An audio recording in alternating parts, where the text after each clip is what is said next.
Hi, it's Steve. Today we'd like to show you how to change the lint filter on your dryer. The lint filter's main purpose is to collect lint that gets generated during the drying of the clothes and keeps it from accumulating in your venting system. If it gets torn or ripped, it should be replaced. Let me show you how we do it. So to do this repair, we'll open the door up, we'll reach in, pull the lint screen holder and lint screen out of the dryer, and we'll remove it like you normally would to clean it. We'll just discard the old one. We'll make sure that that spacer is still intact, and just snap the new lint filter into place. Make sure it's centered, and then we'll reinstall the lint screen and holder into the dryer.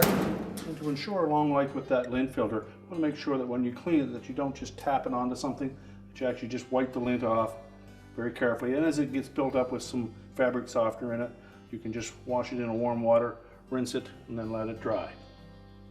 And your repair is complete.